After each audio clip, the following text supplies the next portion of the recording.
الحمد لله نحمده ونستعينه ونستغفره ونؤمن به ونتوكل عليه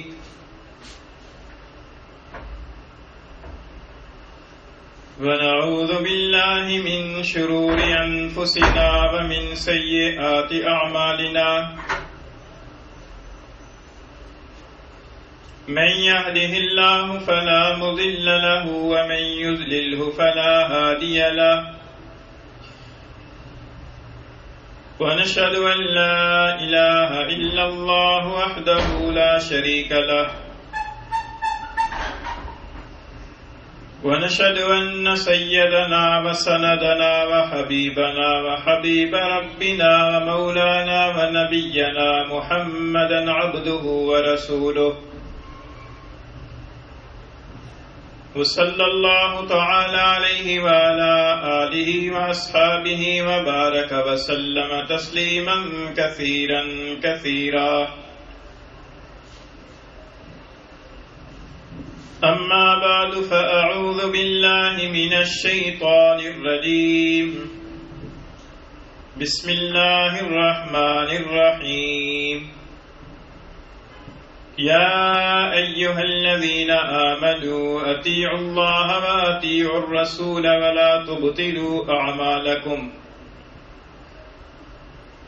وعن أبي هريرة رضي الله تعالى عنه أن رسول الله صلى الله عليه وسلم قال كل أمتي يدخلون الجنة إلا من أبى قالوا يا رسول الله ومن يأبى قال من أطاعني دخل الجنة ومن عصاني فقد أبى أو كما قال رسول الله صلى الله عليه وسلم صدق الله مولانا العظيم وصدق رسوله النبي الكريم ونحن على ذلك لمن الشاهدين والشاكرين والصلاة والسلام على سيد الأنبياء والمرسلين والحمد لله رب العالمین۔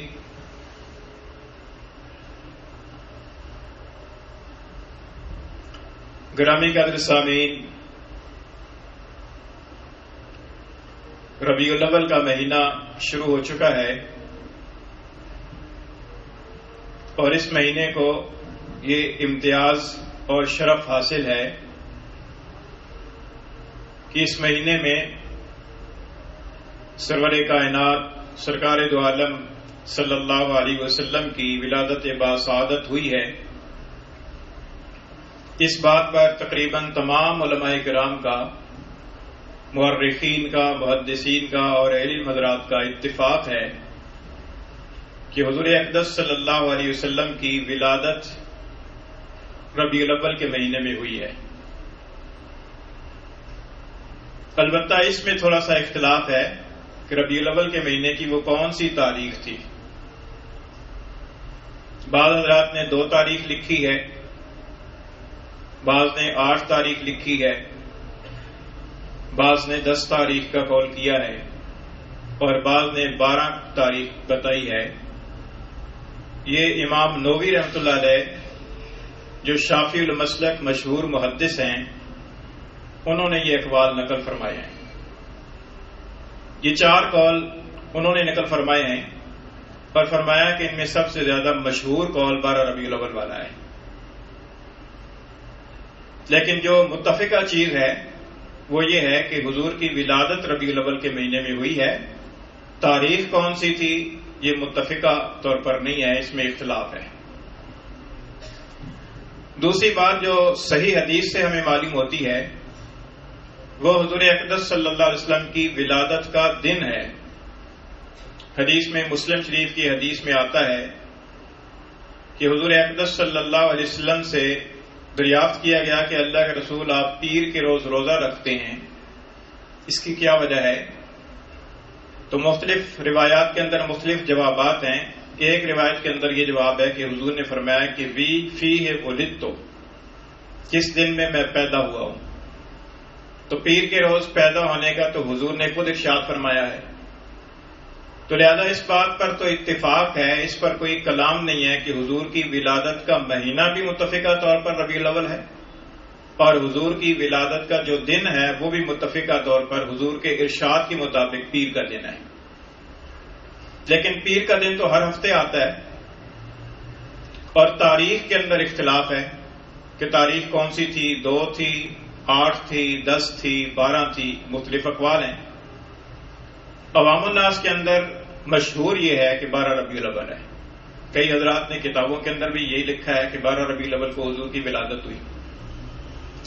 تو چونکہ ربیع الاول کا مہینہ جب آتا ہے تو ہمارے معاشرے کے اندر مختلف طرح کے ایسے کام ہونے لگتے ہیں کہ جو کام اس سے پہلے اور اس کے بعد نہیں ہوتے. مثال کے طور پر اس مہینے کے اندر بعض مسجدوں کے اندر بتیاں لگ جاتی ہیں، جھنڈیاں لگا دی جاتی ہیں، بعض گھروں کے سامنے بھی بتیاں لگا دی جاتی ہیں، بعض گلیوں اور سڑکوں پر بینر مختلف طرح کے اور مختلف طرح کی جھنڈیاں رنگ برنگی لگا دی جاتی ہیں، دکانوں کی پر بھی لگ جاتی ہیں. بعض لوگ اس مہینے کے اندر خاص طور پر کھانے پکانے کا اور ان کو تقسیم کرنے کا اہتمام کرتے ہیں، اور اس مہینے کے اندر مختلف طرح کے اور بھی کئی کام ہوتے ہیں. یہ کام تو ہمارے معاشرے کے اندر ہو رہے ہیں، ایک عرصے سے ہو رہے ہیں، رفتہ رفتہ ان کے اندر اضافہ بھی ہوتا جا رہا ہے. ان چلتے ہوئے کاموں کو ظاہر ہے کہ میں اور آپ روک نہیں سکتے، لیکن اتنی بات ضروری ہے کہ ان کے بارے میں ہمیں علم ہونا چاہیے کہ ان کا شرعی اعتبار سے درجہ کیا ہے، اور اپنی ذات کی حد تک اگر ان میں سے کوئی غلط کام ہے تو اس میں سے اگر ہم اپنے آپ کو بچا سکتے ہیں تو بچانے کی کوشش کی جائے. سب سے پہلی بات یہ ہے کہ حضور اقدس صلی اللہ علیہ وسلم کی ولادت باسعادت کے بابرکت ہونے کے اندر کوئی کلام نہیں ہے. مورخین نے اور علماء کرام نے لکھا ہے کہ پوری کائنات کے اندر سب سے زیادہ پر مسرت واقعہ اگر ہوا ہے تو وہ حضور اقدس صلی اللہ علیہ وسلم کی ولادت باسعادت کا ہوا ہے، کیونکہ حضور کے بارے میں اللہ رب العزت کا ارشاد ہے کہ وما ارسلناک الا رحمۃ للعالمین، کہ ہم نے آپ کو سارے جہانوں کے لیے رحمت بنا کر بھیجا ہے. آپ کا وجود مسعود جو ہے وہ ساری کائنات اور ساری انسانیت کے لیے رحمت کا باعث ہے. اور کائنات کے اندر اللہ رب العزت کے بندوں میں اور اللہ تعالیٰ کی مخلوقات کے اندر سب سے اونچے درجے کی کوئی ہستی ہے تو وہ حضور اقدس صلی اللہ علیہ وسلم کی ذات ہے. سب سے مقرب جو بندے اللہ تعالیٰ کے ہیں کائنات کے اندر ان کو رسول کہا جاتا ہے، اور حضور اقدس صلی اللہ علیہ وسلم رسولوں کے بھی پیشوا اور امام ہیں. آپ علیہ الصلوۃ والسلام کا تعارف کرواتے ہوئے اللہ رب العزت نے ارشاد فرمایا سورہ فتح کی آخری آیت میں، فرمایا کہ محمد الرسول اللہ، کہ حضرت محمد صلی اللہ علیہ وسلم کا مقام اور مرتبہ یہ ہے کہ آپ اللہ کے رسول ہیں. اللہ کا رسول ہونا کوئی معمولی چیز نہیں ہے. یہ تو اللہ تعالیٰ اپنے فضل و کرم سے کسی کو چنتا ہے رسالت کے لیے. یہ نہیں ہے کہ کوئی آدمی اپنی عبادت سے، اپنی لیاقت سے، اپنی قابلیت سے رسول بن جائے. یہ تو اللہ تعالیٰ کا فضل و کرم ہے کہ اللہ تعالیٰ اس منصب کے لیے کسی کو چنتا ہے. دوسری جگہ ارشاد ہوا کہ وما محمد الا رسول، کہ حضرت محمد صلی اللہ علیہ وسلم کا مقام اور مرتبہ یہ ہے کہ آپ رسول ہیں، رسالت کے منصب پر فائز ہیں. اور رسالت کے منصب کے اوپر جو فائز ہستیاں ہیں وہ دنیا میں تشریف اس لیے لاتی ہیں کہ ان کی رہنمائی کے اندر اللہ کی اطاعت کی جائے، اللہ کی عبادت کی جائے. ارشاد باری تعالی ہے وما ارسلنا من رسول الا لیطاع باذن اللہ، کہ ہم نے کوئی رسول نہیں بھیجا مگر اس لیے بھیجا ہے کہ اللہ کی اجازت اور حکم سے ان کی اطاعت کی جائے. تو یہ رسالت کا منصب ہے، اور رسول ہونے کے لیے بہت ساری خوبیاں ہیں جو رسولوں کے اندر ہوتی ہیں جو عام بندوں میں نہیں ہوتی. مثال کے طور پر ایک بڑی خوبی یہ ہے کہ اللہ کے سارے نبی معصوم ہوتے ہیں، گناہوں سے پاک ہوتے ہیں، ان کی فطرت کے اندر، ان کی خصلت کے اندر ہر طرح کی خیر ہوتی ہے اور کسی طرح کا کوئی شر نہیں ہوتا. وہ ہر طرح کی برائی اور گناہ سے معصوم ہوتے ہیں. یہ عصمت کا عقیدہ ہے. اور رسول کی چونکہ بعثت ہوتی ہے اطاعت کے لیے، اس لیے قرآن مجید کے اندر بہت ساری آیات کریمہ کے اندر اطاعت رسول کا حکم دیا گیا ہے. ان میں سے ایک آیت کریمہ میں نے آپ کے سامنے 26ویں پارے سے سورہ محمد کی پڑھی ہے. اللہ تعالیٰ ارشاد فرماتے ہیں کہ یا ایھا الذین آمنوا اطیعوا اللہ واطیعوا الرسول ولا تبطلوا اعمالکم، اے ایمان والو کہا مانو اللہ کا اور کہا مانو اس کے رسول کا اور اپنے اعمال کو ضائع نہ کرو، کہ یہ نہ ہو کہیں کہ اللہ کی نافرمانی کر کے، اللہ کے رسول کی نافرمانی کر کے، کوئی اللہ کی بے ادبی کر کے، اللہ کے رسول کی بے ادبی کر کے کہیں ایسا نہ ہو کہ تم اپنے اعمال کو ضائع کر بیٹھو۔ اس لیے فرمایا کہ اللہ کی اطاعت کرو، اللہ کے رسول کی اطاعت کرو اور اپنے اعمال کو ضائع نہ کرو، اپنے اعمال کو ضائع کرنے سے بچاؤ۔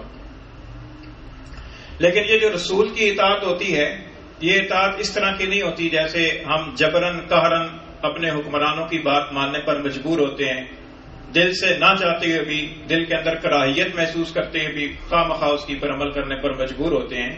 یہ ایسی اطاعت نہیں ہے، بلکہ یہ اطاعت ایسی ہے کہ جو محبت سے لبریز ہو۔ اس سے معلوم ہوتا ہے کہ حضور اقدس صلی اللہ علیہ وسلم کا امت کے اوپر جو حق ہے وہ صرف اطاعت نہیں ہے، بلکہ اطاعت کے ساتھ ساتھ حق محبت بھی ہے، کیونکہ جب تک حضور اقدس صلی اللہ علیہ وسلم کی محبت نہیں ہوگی تو ایمان نہیں ہو سکتا۔ خود حضور کا ارشاد ہے، فرمایا کہ لا یؤمن احدکم حتی اکون احب الیہ من والدہ وولدہ والناس اجمعین، فرمایا کہ تم میں سے کوئی آدمی اس وقت تک مومن نہیں ہو سکتا جب تک کہ میں اسے اس کے والد، اس کی اولاد اور سارے لوگوں سے زیادہ پیارا نہ ہو جاؤں، ساری کائنات اور ساری انسانیت سے زیادہ محبوب میں نہ ہو جاؤں، اس وقت تک کوئی آدمی مومن نہیں ہو سکتا۔ لہذا یہ تو بات طے ہو گئی کہ اگر حضور کی محبت سے دل خالی ہے تو سمجھو ایمان سے خالی ہے، اور جس درجہ حضور کی محبت ہوگی اسی درجہ ایمان ہوگا۔ تو یہ تو کسی مسلمان سے کے بارے میں تصور ہی نہیں کیا جا سکتا نا کہ وہ مسلمان بھی ہو اور حضور کی محبت سے بھی خالی ہو۔ تو حضور اقدس صلی اللہ علیہ وسلم کی محبت ایمان کا حصہ ہے، یہ آپ علیہ الصلوۃ والسلام کا امت کے اوپر حق ہے۔ خود حضور کا ارشاد ہے کہ آپ کے ساتھ حضور کے ساتھ محبت کی جائے۔ لیکن محبت ایک دل کا عمل ہے، محبت دل سے ہوتی ہے، آدمی کے دل کے اندر دوسرے کی محبت ہوتی ہے، دل کے اندر چاہت ہوتی ہے۔ اسی وجہ سے ایک حدیث میں آتا ہے کہ حضور نے فرمایا کہ اگر کسی سے تمہیں محبت ہو، کسی مسلمان بھائی سے، تو اس کے سامنے کسی مناسب موقع پر اس کا اظہار بھی کر دو، کیونکہ اسے تو نہیں پتا نا کہ تمہارے دل میں اس کی محبت ہے۔ تو جب اظہار کرو گے تو اس کے دل کے اندر بھی تمہاری محبت پیدا ہوگی۔ تو محبت ایک دل کا عمل ہے کہ جو اندر کی ایک کیفیت کا نام ہے جس کو محبت کہا جاتا ہے۔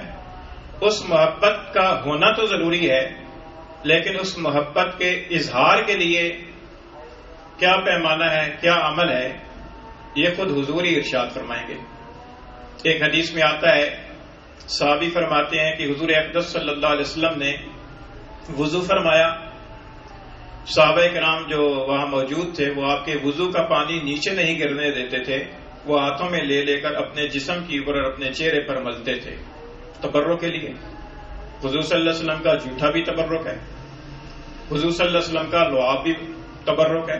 حضرت علی رضی اللہ تعالیٰ عنہ کی آنکھیں خراب ہو رہی تھیں، حضور اقدس صلی اللہ علیہ وسلم نے اپنا لعاب ان کی آنکھوں میں لگایا، آنکھیں ٹھیک ہو گئیں۔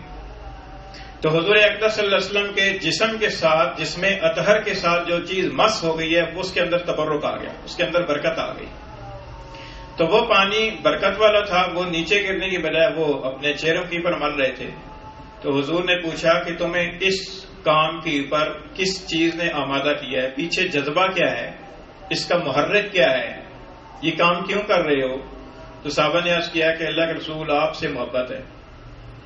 حضور اقدس صلی اللہ علیہ وسلم نے فرمایا کہ جو یہ چاہتا ہے کہ وہ اللہ اور اللہ کے رسول کے ساتھ محبت کرے، یا یہ چاہتا ہے کہ اللہ اور اللہ کے رسول اس کے ساتھ محبت کریں، اسے کیا کرنا چاہیے؟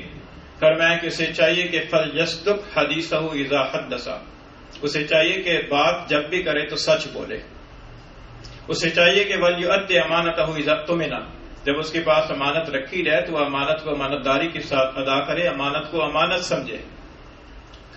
اور تیسری بات ارشاد فرمائی کہ وَلْيُحْسِنْ جَارَ مَنْ جَاوَرَهُ، فرمایا کہ اس آدمی کے ساتھ اچھا سلوک کرے جو اس کے پڑوس میں رہتا ہے۔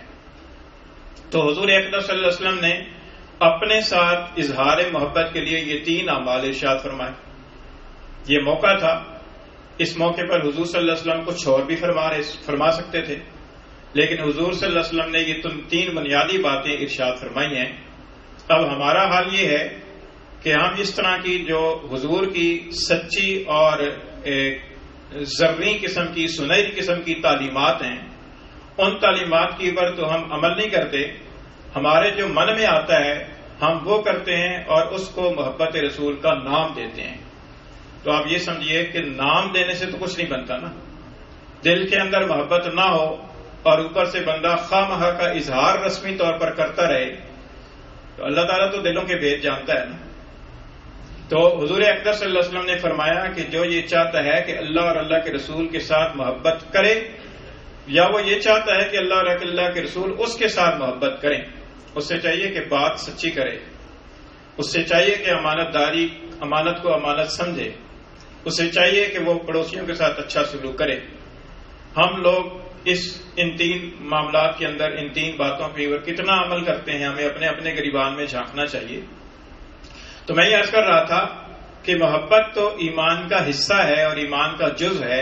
اس کے بغیر تو ایمان نہیں ہو سکتا جب تک کہ اللہ کی اور اللہ کے رسول کی محبت نہیں ہوگی. اچھا یہ بھی سمجھ لیجیے کہ اللہ اور اللہ کے رسول کی محبت جو الگ الگ چیزیں نہیں ہیں، بلکہ اللہ اور اللہ کے رسول کی محبت ایک ہی چیز کا نام ہے. جو اللہ سے محبت کرتا ہے وہ اللہ کے رسول سے بھی محبت کرے گا، کیونکہ رسول اللہ کے پیغمبر ہیں. اور جو رسول سے محبت کرتا ہے وہ اللہ سے بھی محبت کرے گا، کیونکہ رسول اللہ کے بھیجے ہوئے ہیں، اللہ کی طرف بلاتے ہیں. اس لیے یہ نہیں ہو سکتا کہ اللہ کی محبت الگ ہو، اللہ کے رسول کی محبت الگ ہو.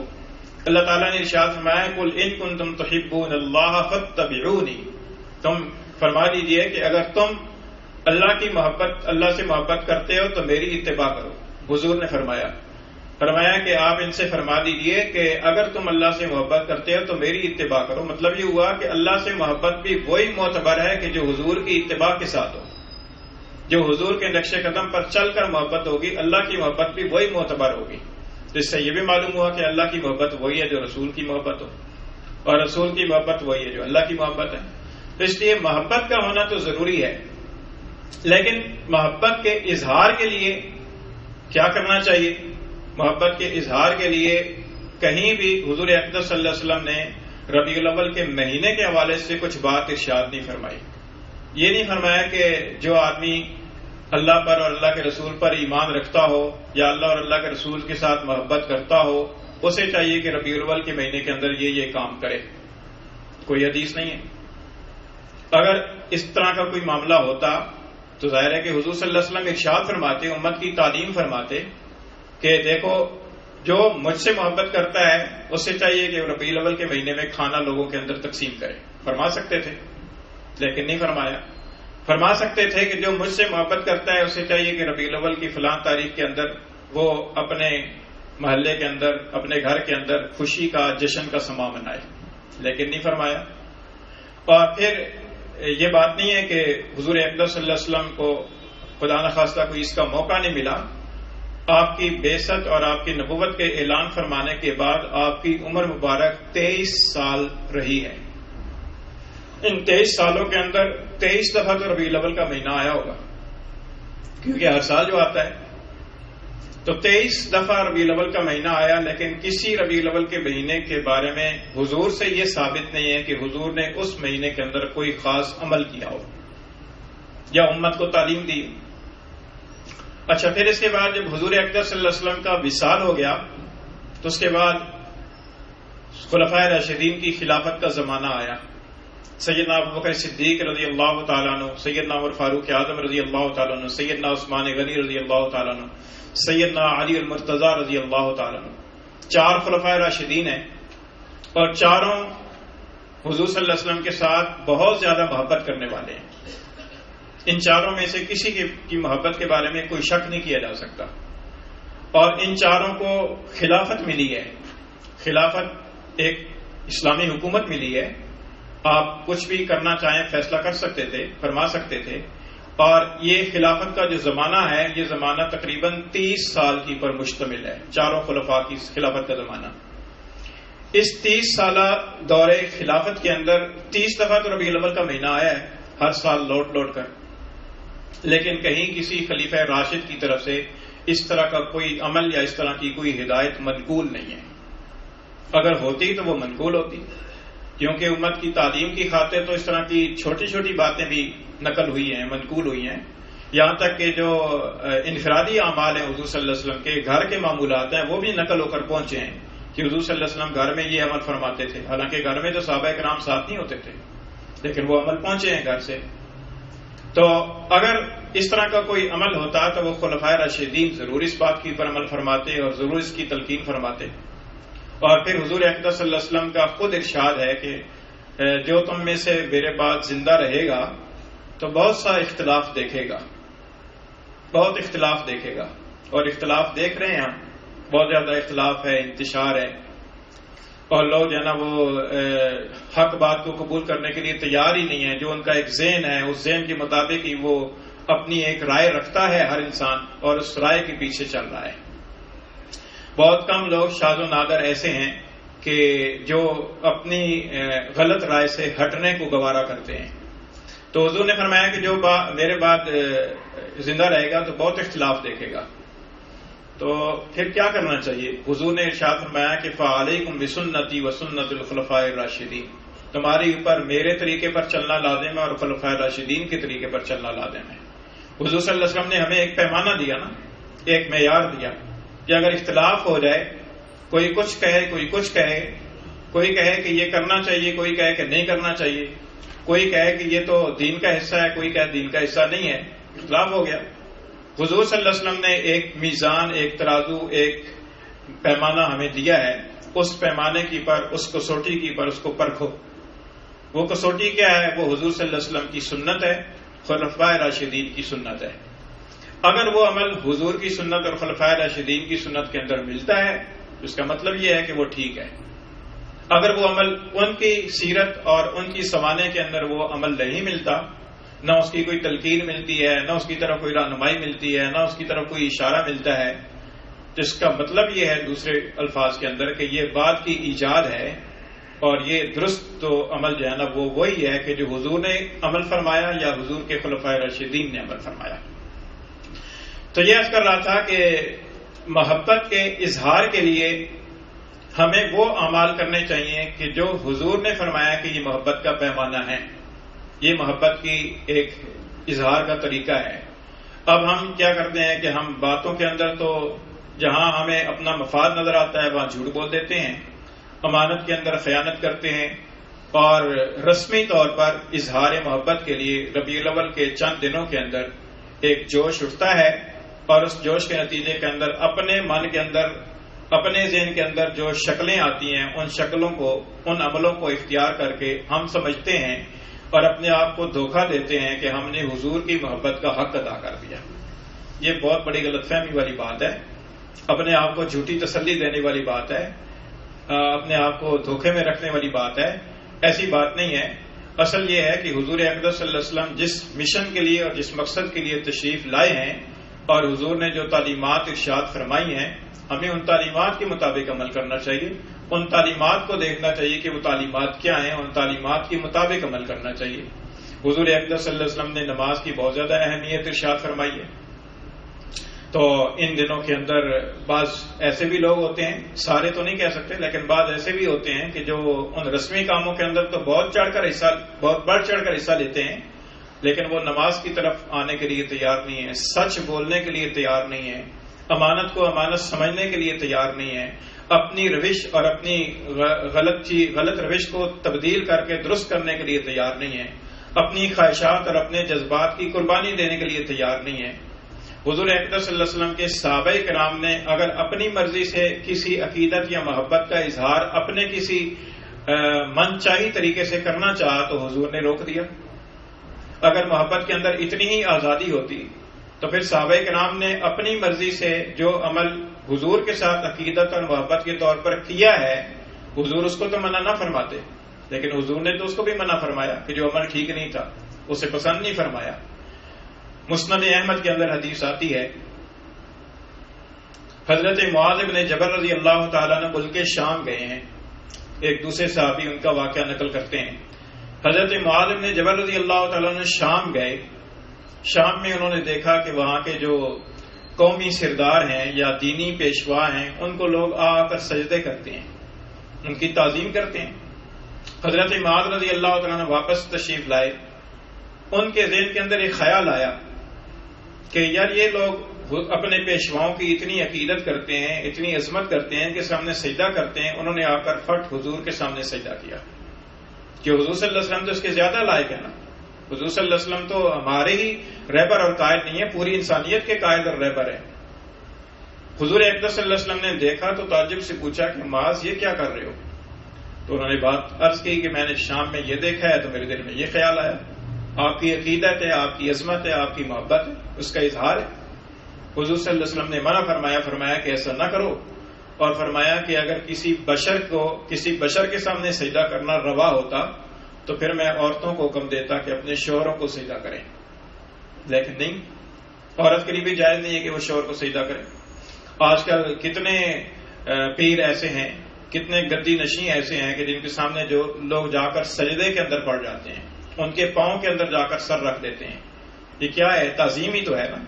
لیکن تعظیم جب رسول اللہ صلی اللہ علیہ وسلم نے اپنے لیے اس تعظیم کو پسند نہیں فرمایا تو پھر حضور سے بڑھ کر کون مرشد اور پیر ہو سکتا ہے کہ جس کے سامنے یہ روا ہو؟ سب سے بڑے مرشد اور سب سے بڑے پیر تو استادوں کے استاد, پیروں کے پیر تو حضور صلی اللہ علیہ وسلم ہیں. حضور صلی اللہ علیہ وسلم نے صحابی کے من کے اندر ایک آیا کہ حضور سے محبت کا اور عقیدت کا اظہار اس طرح سے کیا جائے, لیکن حضور نے اس کو منع فرما دیا. اس سے یہ معلوم ہوتا ہے کہ عقیدت اور محبت کا اظہار بھی وہی درست ہوگا کہ جو حضور کی تعلیمات کے مطابق ہوگا. یہ نہیں کہ میرے من کے اندر جو چیز آ رہی ہے میں اس طریقے سے اظہار کرنا شروع کر دوں اور وہ قبول بھی ہو جائے, ایسا نہیں ہوتا. تو یہ ہماری غلط فہمیاں ہیں, ہماری لا علمی ہے. اور یہ جو خیال حضرت معاذ کو پیدا ہوا ہے نا, یہ اصل اگر دیکھا جائے تو یہ جو میلاد النبی اور جشن عید میلاد النبی اور جشن عید میلاد النبی, یہ جو رفتہ رفتہ اس کے اندر اضافہ ہوتا جا رہا ہے نا, تو یہ دراصل اگر دیکھا جائے تو یہ تصور عیسائیوں سے ہمارے اندر منتقل ہوا ہے. کیونکہ عیسائی حضرت عیسیٰ علیہ السلام کی جو پیدائش کا, ولادت کا جو دن ہے وہ کرسمس ڈے کے طور پر مناتے ہیں. تو ان کے دیکھا دیکھی ہمارے اندر بھی خیال آیا کہ یار حضور کا بھی دن منانا چاہیے. حالانکہ اگر دن منانے کا اسلام کے اندر کوئی تصور ہوتا تو اسلام کی تاریخ کے اندر تو ایسے دن بھرے پڑے ہیں, کوئی دن ایسا خالی نہ گزرتا, سال کی کوئی تاریخ ایسی خالی نہ گزرتی کہ جس کے اندر کوئی نہ کوئی دن نہ منایا جا رہا ہوتا. لیکن دن منانے کا تصور ہی نہیں ہے. خود حضور صلی اللہ علیہ وسلم نے ارشاد فرمایا کہ اللہ تعالیٰ نے اسلام کے پیروکاروں کو 2 تہوار دیے ہیں, ایک عید الفطر, ایک عید الاضحیٰ. تو جہاں حضور نے یہ فرمایا وہاں اگر یہ تیسری عید بھی ہوتی تو حضور فرما دیتے کہ تیسری عید بھی ہے, لیکن حضور نے نہیں فرمایا. لیکن اب امتی کیا ہے, امتی اس کو عید سمجھے ہوئے ہیں. عید مبارک کے طور پر دوسروں کو عید مبارک کے پیغام بھی ارسال کرتے ہیں, اور اس دن کے اندر اچھے کپڑے پہننا اور خوشبوئیں لگانا اور اس طرح کی جو عید کی پر جو کام کیے جاتے ہیں اس طرح کے کام بھی کیے جاتے ہیں. تو یہ چیزیں جو ہے نا یہ قابل اصلاح ہیں, تو ان کی اصلاح کرنی چاہیے. باقی جو اصل چیز ہے وہ یہ ہے کہ حضور صلی اللہ علیہ وسلم کی اطاعت ہو, حضور صلی اللہ علیہ وسلم کی محبت سے دل لبریز ہو. محبت کے اندر اضافے کا بھی طریقہ یہ ہے کہ حضور کی سنتوں پر عمل کیا جائے. جتنا حضور کی سنتوں پر عمل کیا جائے گا اتنا ہی محبت میں بھی اضافہ ہوگا. اور پھر حضور صلی اللہ علیہ وسلم کی عظمت ہو. بنیادی طور پر حضور صلی اللہ علیہ وسلم کے 3 حقوق امتیوں کے اوپر ہیں. ایک اطاعت کا حق ہے, دوسرا عظمت کا حق ہے کہ آپ کا احترام دل کے اندر اتنا ہو کہ کوئی ادنا سی بے ادبی اور گستاخی حضور کی شان میں نہ ہونے پائے. اللہ تعالیٰ نے تو یہ بھی پسند نہیں فرمایا کہ حضور کی موجودگی کے اندر آواز بلند کی جائے. یا ایھا الذین آمنوا لا ترفعوا اصواتکم فوق صوت النبی, نبی کی آواز پر آواز بلند نہ کرو.